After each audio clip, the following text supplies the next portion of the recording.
નમસ્કાર મિત્રો, મારું નામ રોહન છે. હું એક સામાન્ય રિક્ષા ડ્રાઈવર છું.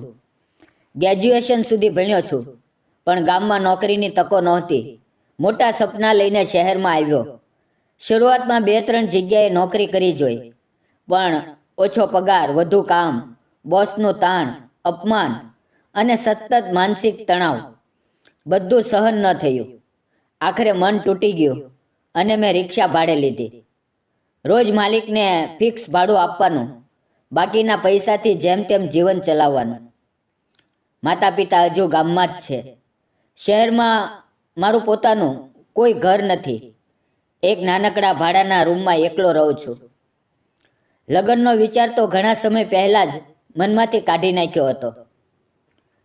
ઘરની આર્થિક સ્થિતિ નબળી, પોતાની કોઈ સ્થિરતા નહીં, ઉપરથી લોકો સંભાળે કે રિક્ષા ચલાવું છું તો કોણ પોતાની દીકરી આપે. આ બધું વિચારીને લગ્નનો વિચાર કાયમ માટે છોડી દીધો હતો. એક દિવસ સાંજના લગભગ 5:45 વાગ્યા હશે. હું એક આઈટી કંપનીની સામે રિક્ષા લઈને જઈ રહ્યો હતો. ઓફિસ ટાઈમની ભીડ હતી. બધા ઘરે પહોંચવાની ઉતાવળમાં હતા. ત્યારે અચાનક એક યુવતીએ હાથ દેખાડ્યો. મેં રિક્ષા રોકી. તે અંદર બેઠી.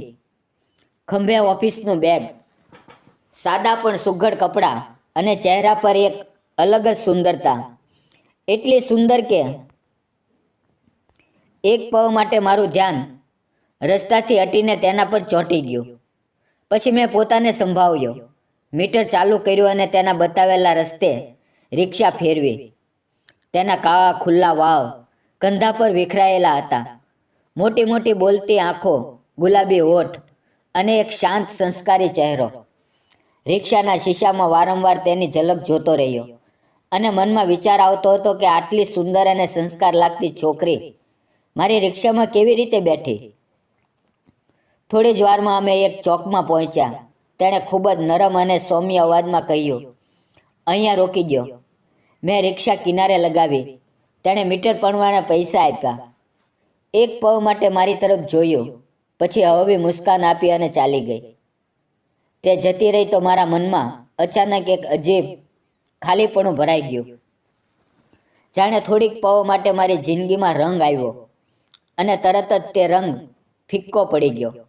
હું સીધો ઘર તરફ નીકળી પડ્યો, કારણ કે આખો દિવસ રિક્ષા ચલાવીને શરીર બુરી રીતે થાકી ગયું હતું. ઘર પહોંચીને સાદું ખાવાનું બનાવ્યું, ખાધું અને બેડ પર સૂઈ ગયો. આંખો બંધ કરી પણ ઊંઘ આવવાનું નામ નહોતું લેતી, કારણ તે યુવતી વારંવાર આંખ સામે આવતી હતી. તેની સુંદરતા, તેનો શાંત ચહેરો, તેની તે હળવી નજર. મનમાં ઢગલાબંધ સવાલો ઉમટી રહ્યા હતા. તે કોણ હશે? ક્યાં રહેતી હશે? તેનું નામ શું હશે? શું ક્યારે ફરી મુલાકાત થશે? આ સવાલો અને વિચારોમાં ક્યારે ઊંઘ આવી ગઈ તે પણ ખબર ન પડી. સવારે સૂરજની કિરણો બારીમાંથી અંદર આવવા લાગી. ત્યારે આંખ ખુલી. રોજની જેમ ઉઠ્યો. થોડી સફાઈ કરી અને ફ્રેશ થયો. થોડો નાસ્તો કર્યો અને આંગણામાં રિક્ષા સાફ કરવા લાગ્યો.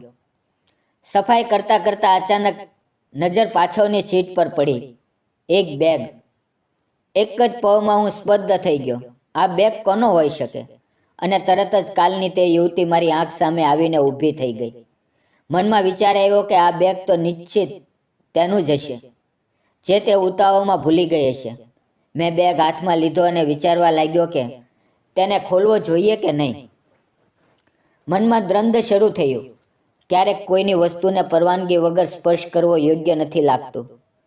ઉત્સુકતા હોવા છતાં મેં બેગ ન ખોલ્યું. સારા કપડાં પહેર્યા અને તરત રિક્ષા લઈને તે આઈટી કંપની સામે પહોંચી ગયો. ત્યાંના સિક્યુરિટી ગાર્ડે બધી વાત શાંતિથી કરી, પણ તેમણે ના સાંભળ્યું અને મને ટાળી દીધો. તેમના વર્તનમાં એવું લાગ્યું કે જાણે હું કોઈ ગુનો કરી રહ્યો છું. મને ખૂબ દુઃખ થયું, પણ હું હાર્યો નહીં. કંપનીની બહાર એક બાજુ ઊભો રહીને રાહ જોવા લાગ્યો.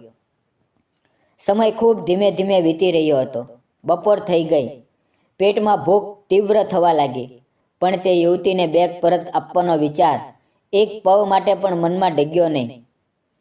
સાંજના 5:30 વાગ્યા. મનમાં નિરાશાની છાયા ઘેરાઈ રહી હતી. હવે લાગવા લાગ્યું કે હવે તેની સાથે મુલાકાત નહીં થાય. ઉદાસ મનથી ઊભા થઈને જવાની તૈયારી કરી રહ્યો હતો. ત્યાં અચાનક તે જ યુવતી કંપનીમાંથી બહાર નીકળતી દેખાય. એ પવે મારા મનમાં જે ખુશી ઉમટી તે શબ્દોમાં બતાવી શકાય નહીં. તેણે મને જોયો અને એક પવની પણ રાહ ન લઈ દોડીને મારી પાસે આવી.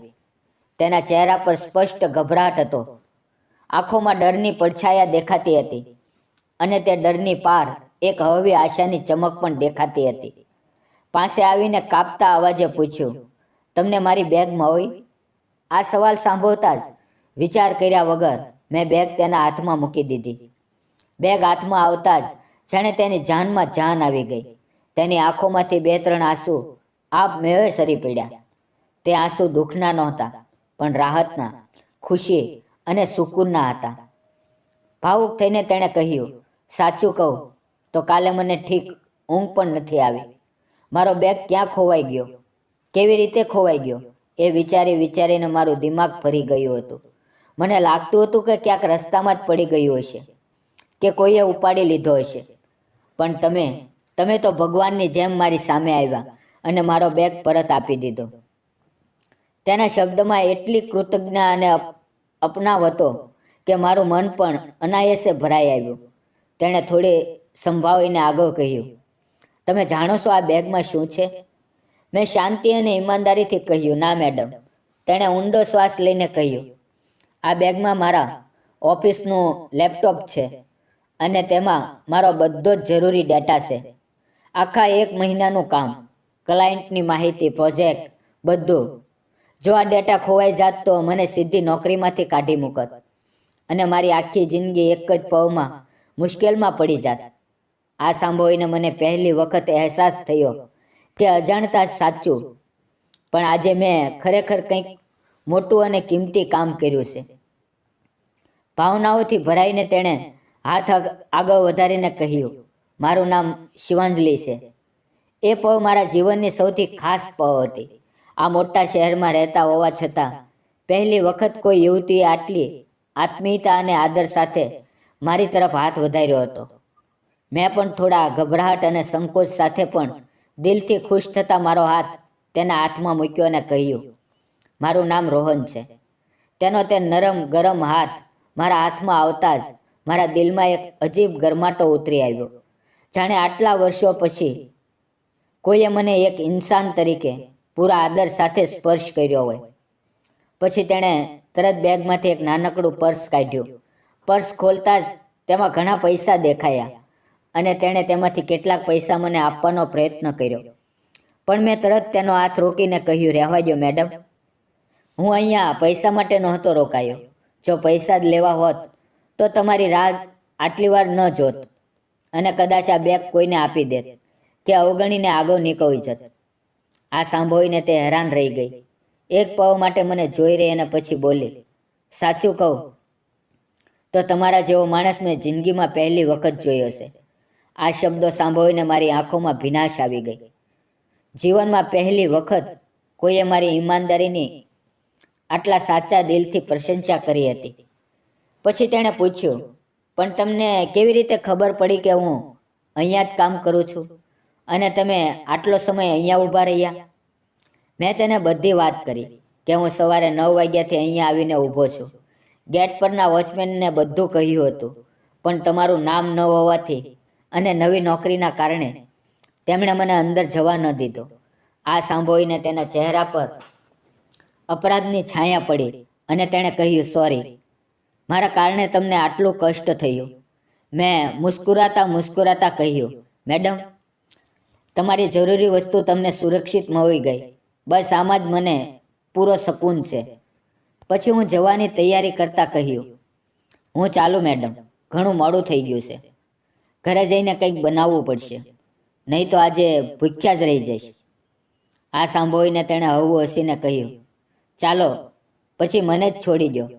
અમે બંને એકબીજા તરફ જોઈને મુસ્કુરાયા. તે મારી રિક્ષામાં બેઠી અને હું હંમેશાની જેમ ચોક પર રોકાવાનો હતો. ત્યાં તેણે કહ્યું, આજે ચોક પર ના રોકાશો, મારા ઘર તરફ ચાલો. તેના આ શબ્દોથી હું એક પળ માટે ગૂંચવાયો, પણ વધુ વિચાર્યા વગર તેના કહેવા પ્રમાણે રિક્ષા આગળ વધારી દીધી.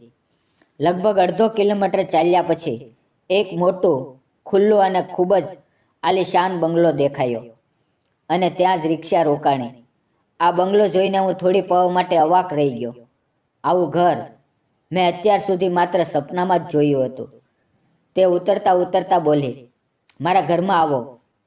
પણ મેં વિનમ્રતાથી ના પાડી. ના મેડમ, મોડું થઈ રહ્યું છે. તેણે હસીને કહ્યું, ઠીક છે, પછી ક્યારેક આવજો.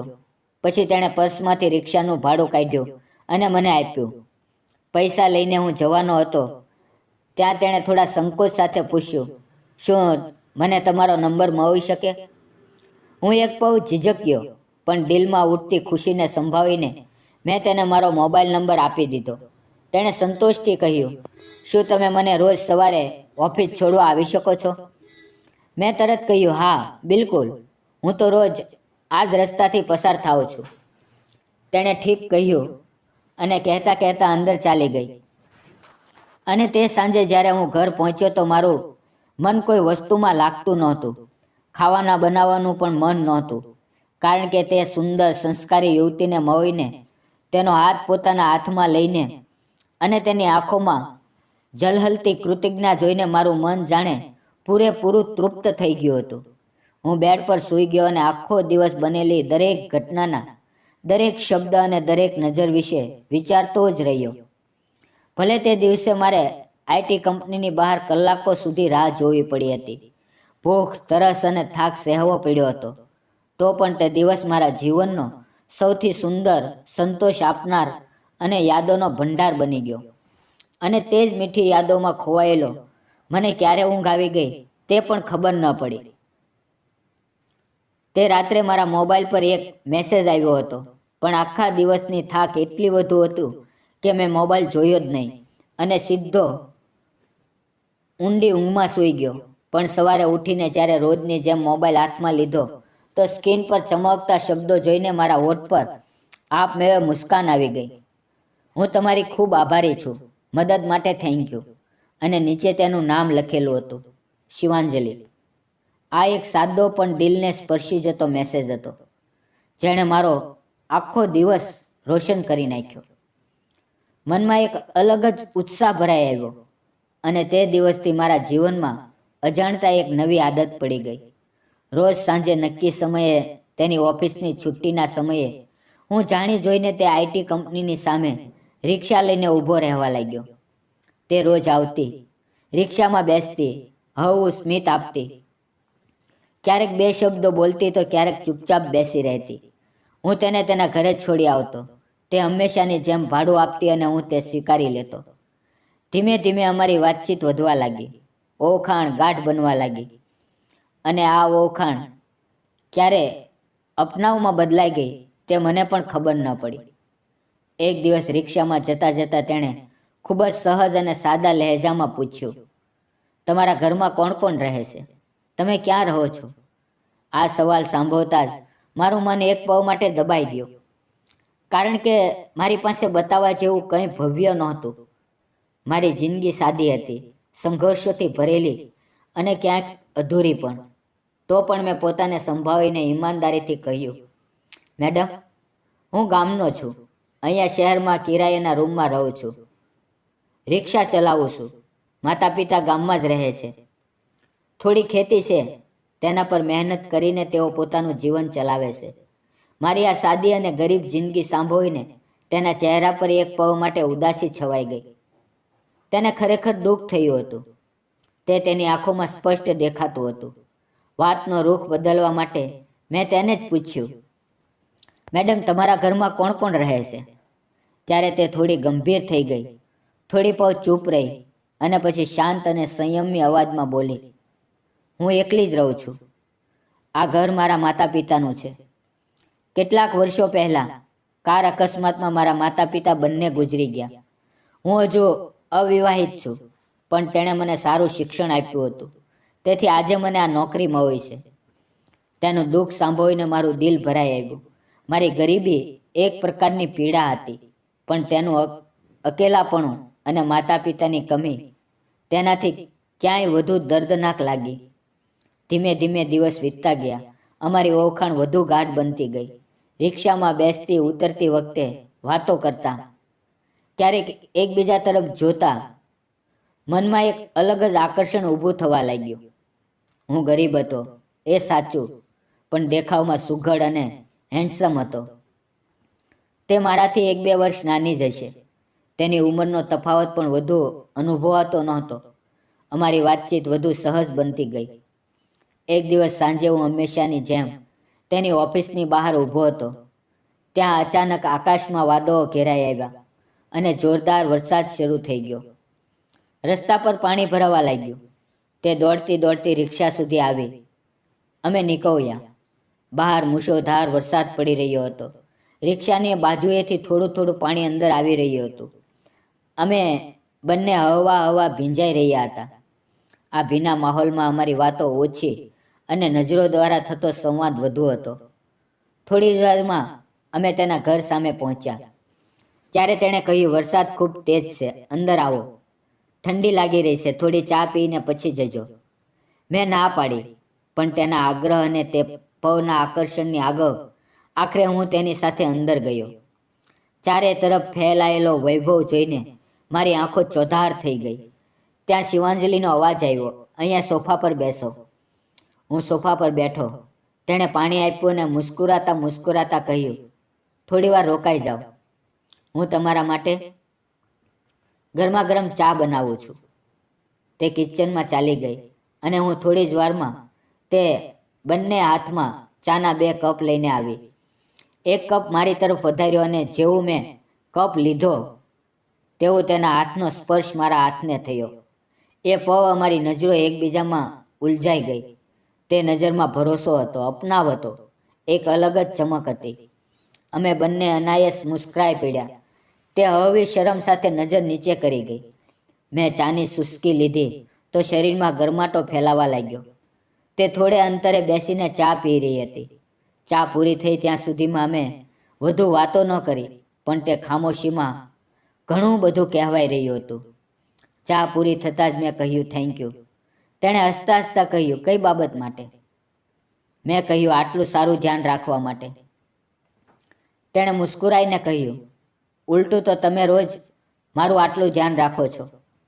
અમે બંને એકબીજા તરફ જોઈને હળવા હસી પડ્યા. મેં સહજતાથી કહ્યું, તમારું ઘર ખૂબ સુંદર છે. તેણે કહ્યું, થેન્ક યુ. પછી હું ઊભો થયો અને કહ્યું, હું ચાલું. શિવાંજલિ. આજે પહેલી વખત મેં તેને મેડમ કહેવાને બદલે સીધું તેના નામથી પોકાર્યું. આ સાંભળતા તેણે મારી તરફ જોયું. ફરીથી અમારી આંખો મળી.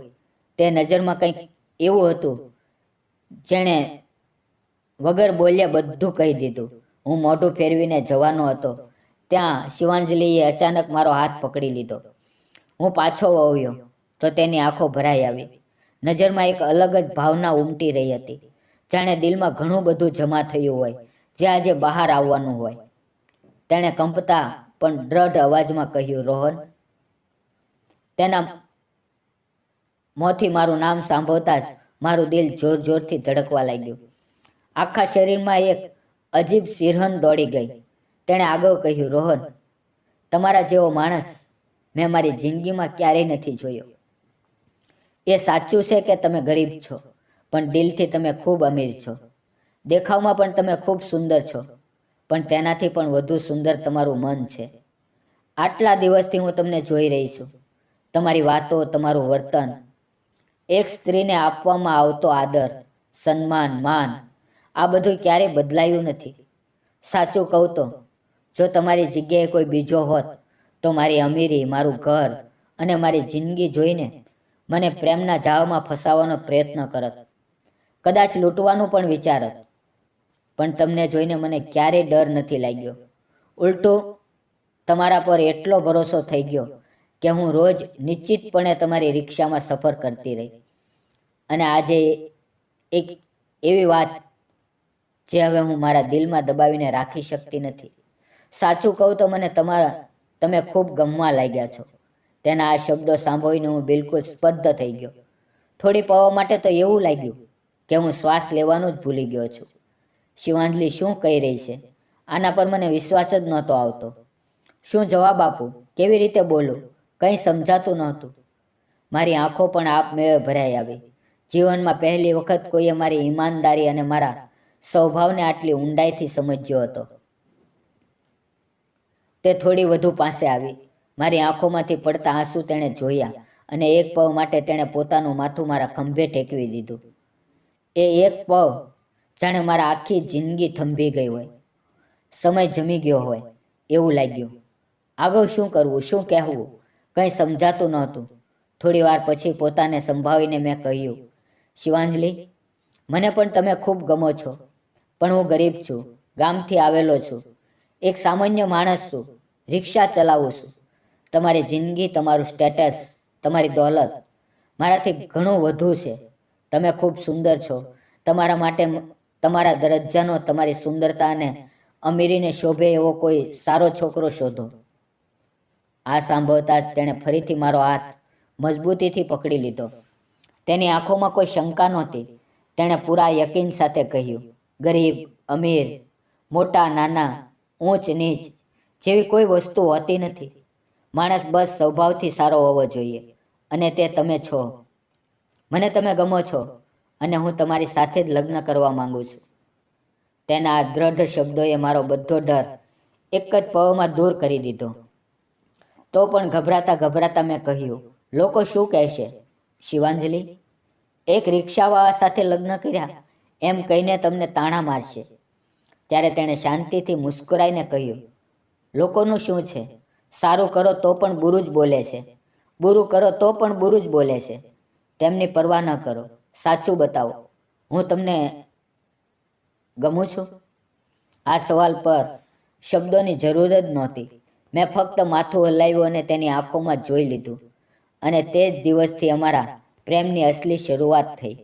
હું ધીમે ધીમે વધુ ખુશ રહેવા લાગ્યો. જિંદગીને નવો અર્થ મળ્યો, જીવવાની નવી દિશા મળી. દિવસ વીતતા ગયા. લગભગ 1 વર્ષ સુધી અમે એકબીજાને મળતા રહ્યા, વાતો કરતા રહ્યા, ક્યારેક હસ્યા, ક્યારેક ગંભીર થયા, એકબીજા માટે દિલને સમજતા રહ્યા, સ્વભાવ જાણતા ગયા. અને સાચું કહું તો અમારા સ્વભાવ એકબીજાને દિલથી મળી ગયા. આખરે અમે લગ્ન કરવાનું પાક્કું નક્કી કર્યું. હું શિવાંજલિને મારા માતા પિતાને મળવા ગામડે લઈ ગયો. તે 2-3 દિવસ અમારા સાદા ઘરમાં રહી. તેને મારા માતા પિતાની સાદગી, તેમનો પ્રેમ અને અપનાવ ખૂબ જ ગમ્યો. અને મારા માતા પિતાને પણ શિવાંજલિ ખૂબ પસંદ આવી. તેમને તો વિશ્વાસ જ નહોતો આવતો કે મારા જેવા ગરીબ રિક્ષા ચલાવનાર છોકરાની જિંદગીમાં આટલી સુંદર, સંસ્કારી અને અમીર છોકરી આવી શકે છે. પણ એ સાચું થયું. થોડા જ દિવસોમાં અમારા લગ્ન સાદી રીતે પણ પૂરા દિલથી થઈ ગયા. આજે અમે બંને ખુશી ખુશી પોતાનો સંસાર બનાવી રહ્યા છીએ. હું મારા માતા પિતાને શહેરમાં અમારી સાથે રહેવાનું કહું છું, પણ તેમને ગામની ખેતી, માટીની સુગંધ અને ખુલ્લું આકાશ વધુ ગમે છે. તેથી જ્યારે પણ સમય મળે છે, હું અને શિવાંજલિ ગામડે જઈને તેમની સાથે કેટલાક દિવસ ખુશીથી વિતાવીએ છીએ અને પછી શહેરમાં પાછા આવીએ છીએ. શિવાંજલિ મને ઘણી વખત પ્યારથી કહે છે, હવે તમે રિક્ષા ચલાવવાનું બંધ કરો ને. હું હસીને તેને કહું છું, ના, આ જ રિક્ષાને કારણે મને અને તને મુલાકાત થઈ. આ જ રિક્ષા મારી જિંદગીની સૌથી ખૂબસૂરત યાદ છે. પૈસા કેટલા પણ મળે, પણ આ પ્રેમ, આ ભરોસો અને આ યાદ હું જીવનભર સંભાળીને રાખવા માંગુ છું. આ કહેતા જ અમારી બંનેની આંખોમાં આંસુ આવી જાય છે. હાથ વધુ કસીને પકડી લઈએ છીએ અને અમારો એકબીજા પરનો ભરોસો તથા પ્રેમ વધુ ગાઢ બનતો જાય છે. તો મિત્રો, શું મેં અને શિવાંજલિએ સાચું કર્યું કે ખોટું? તમારો અભિપ્રાય કોમેન્ટમાં જરૂર જણાવજો. આ કહાની માત્ર રોહન અને શિવાંજલિના પ્રેમની નથી. આ તો ઈમાનદારી, ભરોસો અને ઇન્સાનની કહાની છે. પૈસા, જાતિ, સંબંધ નક્કી નથી કરતા. માણસનું દિલ, તેનો સ્વભાવ અને તેના મૂલ્યો જ તેની અસલી ઓળખ હોય છે. જો સંબંધમાં ઈમાનદારી હોય, સામેના માટે આદર હોય અને ભરોસો હોય, તો કોઈ પણ હાલત, કોઈ પણ તફાવત પ્રેમના રસ્તામાં અડચણ નથી બની શકતો. જિંદગીમાં સારાઈનો રસ્તો પસંદ કરશો તો કિસ્મત પણ ક્યારેય તમારો સાથ આપશે જ. બસ ધીરજ રાખવાનું શીખો અને ઇન્સાન બનીને રહો. જો આ પ્રેમ કથા તમારા દિલને સ્પર્શી ગઈ હોય તો લાઈક કરો, શેર કરો અને ચેનલને સબસ્ક્રાઈબ કરવાનું ભૂલશો નહીં. ફરી મળશું મિત્રો નવા વિડીયો સાથે. જય જય ગરવી ગુજરાત. ધન્યવાદ.